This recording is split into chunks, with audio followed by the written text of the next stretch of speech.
Okay, y'all, so please tell me why it was a real fire. A real fire. There was like 5 fire trucks, policemen, everything. And we were outside for like an hour and a half. We finally come back inside. Our report time is 4:50. Our show time is 4:50 actually. 4:56, and the pilot is like, okay, be down in 10 minutes. 10 minutes? Honey, wait a minute. Give me at least 15. Like, you want me to run?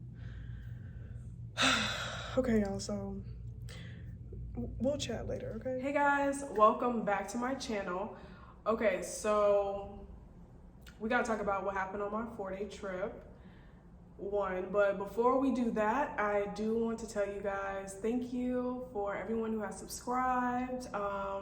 I'm so thankful that y'all are liking the content, okay? Because I try my best to put a lot of thought and effort, because I definitely don't want y'all to tune into my videos and be like, girl, where the tips at, okay? Like, I don't know if you guys necessarily want to see vlogs, because I'm not a vlog person. I feel like vlogs are for, like, I don't know,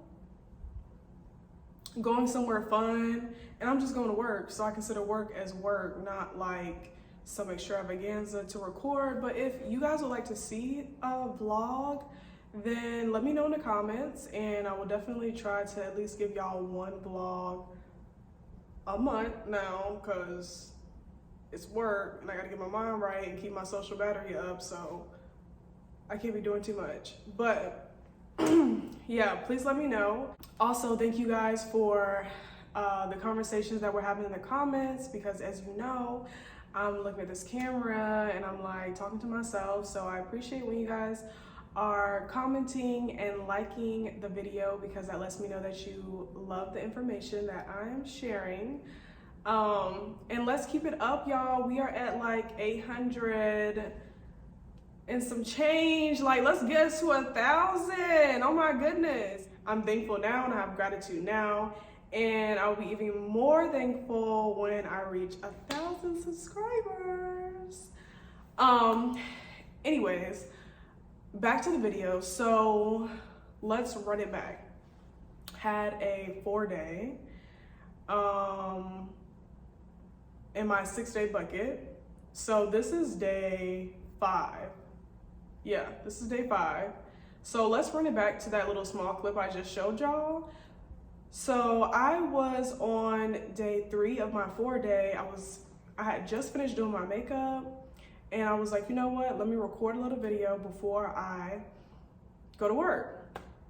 So I like my room to be very cold, like 67, 68 degrees, okay? I like to sleep in the cold. I have a polar bear, penguin, okay? And I like everything to be cold so I can sleep good. So I wanted to turn the AC off so that I can make the video and you guys won't hear all this extra noise in the background. I kid you not, I turned the AC to the off button and the fire alarm went off, okay? And I was just like, oh my God, I can't believe I turned the fire alarm off. So then I turned it back to the AC, and then it went off for like, it continued to go off for like 30 seconds, right? So the alarm was going off for like 30 seconds. I turned the AC back on, and then it turned back off. So I was like, okay, it was me. I'm not gonna touch the AC. They just gonna have to y'all gonna have to deal with the background noise, because I don't have time for this. I am like setting up the camera, and then boom, the alarm goes off again, right? So I'm like, you know what? And it was loud, it's ringing, my ears are ringing. So I'm just like, I need to go outside at this point, because this alarm is just making too much noise. So I go outside, and I just knew that I was the person that set it off. And I was just like, you know, prepared to be like, my bad, I didn't know it was gonna trigger the whole building. I get outside, there is like 5 firefighter trucks out there.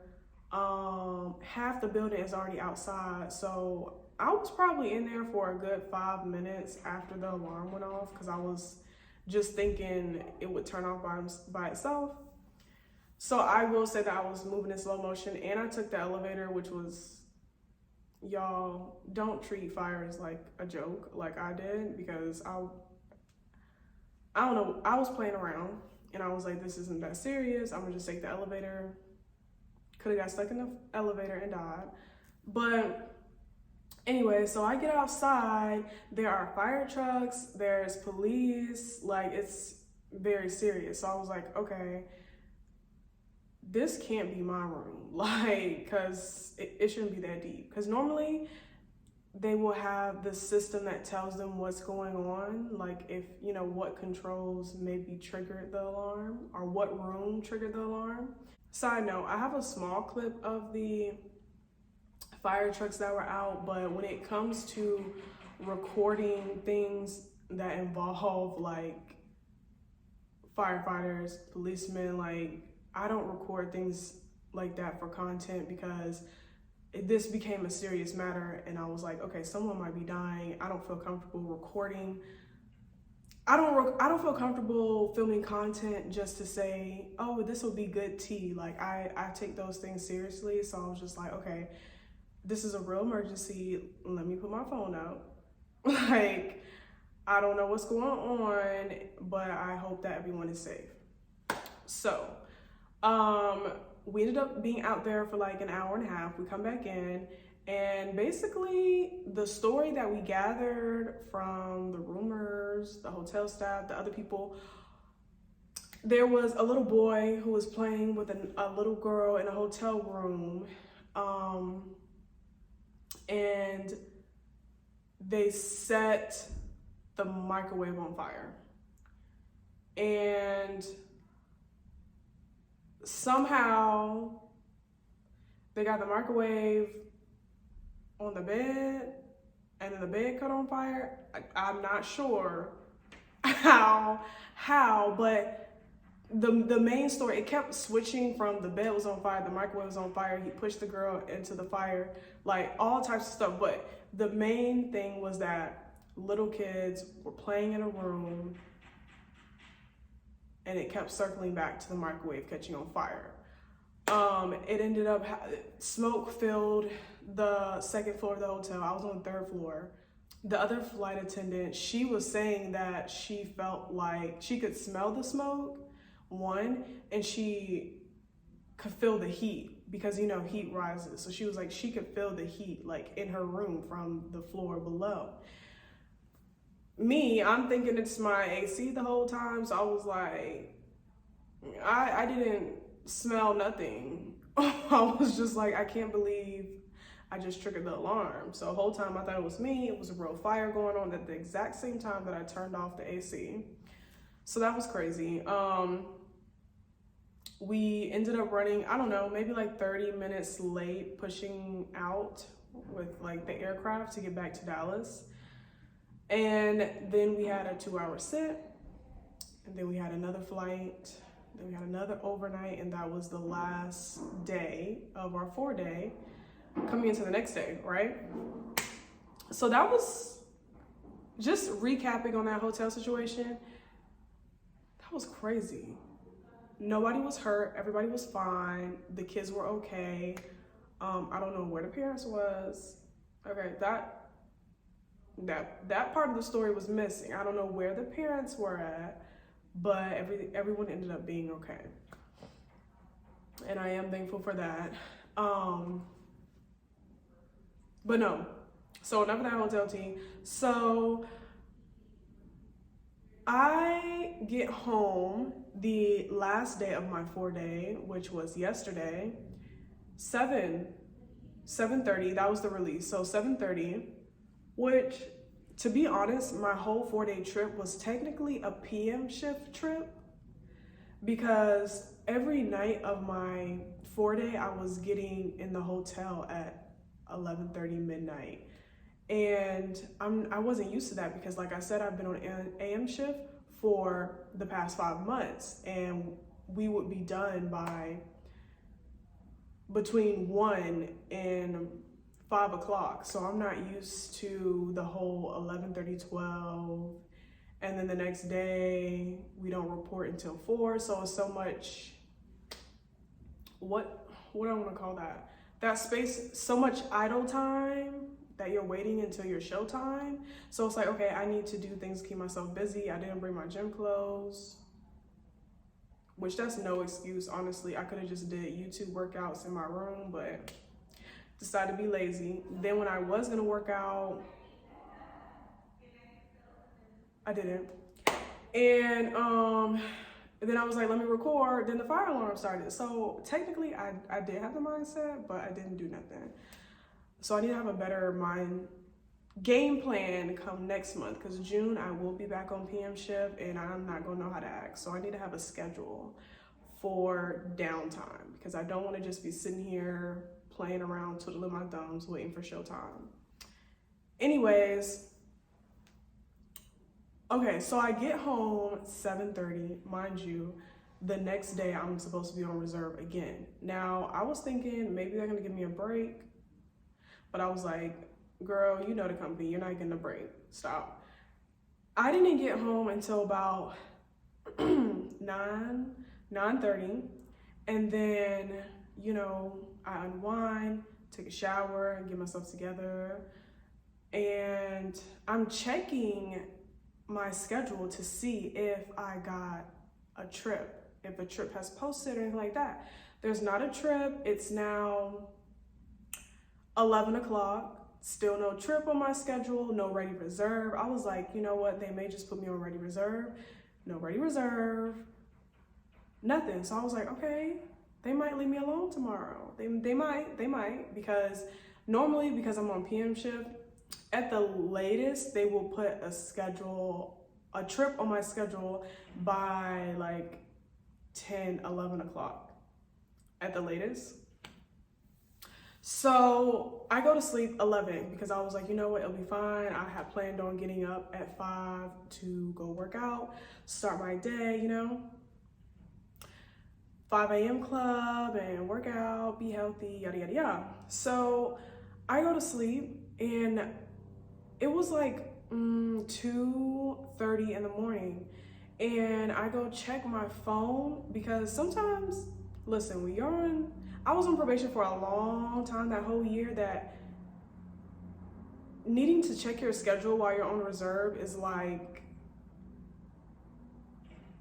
it's like addicting. So I was just like, you know what, let me just check my phone and just see if I got a trip, so I know ahead of time. I really like knowing ahead of time, even if I have to wake up early. I like to know. Like, I do not like when people, even my job, I don't like being called and then having to get dressed in 2 hours. I rather know ahead of time so that I can like get myself together. So 2:30 in the morning now, I check my phone just for, you know, just for fun. And y'all, I have a trip. They put a trip on my schedule, and why did the report time say 6:45? I was like, oh, y'all funny. 6:45? You couldn't tell me a little bit earlier? It's 2:30. I looked to see when they sent me that message to report, and they sent it at 1:54 a.m. Mind you, it's 2:30 in the morning, to report at 6:45. So basically, I need to be up at 4:30 so I can look real pristine and go to work. So I was just like, whoa, I gotta be up in like an hour and a half to get ready for work. I was not expecting that. Mind you, I was glad that I checked my phone because I can get my mind right a little bit. Like, okay, you gotta be up in 3 hours, instead of them calling me at 5 asking me, can I come to work at 6:45? Like, that would have just put me in a bad mood. So, like, know yourself when it comes to being woken up and told you gotta be at work in 2 hours. Like, that's a lot for me. But if you're somebody who's okay with that, you like rolling out of bed and you can go straight to work and be okay, then that's you, but that's not me. I need to like I have a system of things that I like to do in the morning to keep my vibration high. So the trip was report at 6:45 and then go to Durango and deadhead back, and then I'm done. No ready reserve. So I was like, okay, even though this is early, I'm not even mad because I'm only working one flight, and then the next flight I can go to sleep, look at TV, talk, do whatever I want. So I was like, I'm not even mad at this one. I get up, I get to the airport, and I normally on my work phone, I look at what terminal I need to be at. So I put in the flights, like DFW to Durango for today, and I pulled the flight. The flight was not showing up, and I was like, why is the flight not showing up? So I look on the board, the main board at the airport that says like all of the flights, and the flight that I was taking in the morning was initially a 9:30 p.m. flight that got canceled and rescheduled to 7:30 in the morning. So I was like, ooh, I just know these passengers are about to be tight. They about to be mad. They about to be like, hurry up and get me out of here. I was like, ooh, these passengers might have a little attitude. So let me prep myself for that. So I get to work, get to the gate, and me and the first officer were there. We were waiting on the pilot and the other flight attendant. They ended up running a little bit late because they were up at 2:30 like I was. So they got called at 5 o'clock to report by 7. Yeah, report by 7. They needed the full 2 hours. We were supposed to report by 6:45, but they both told crew support that they need the full 2 hours. So they got there at 7, and then we boarded and all that stuff. So it ended up being a smooth flight. I really cannot complain. Honestly, I really like going to Colorado. Like, everyone is so sweet. Like, every time I have a Durango flight, they're super sweet. Even when I was based in Denver, the Durango people were super sweet and nice. No one was upset about the delay. Everyone was very cool, chill.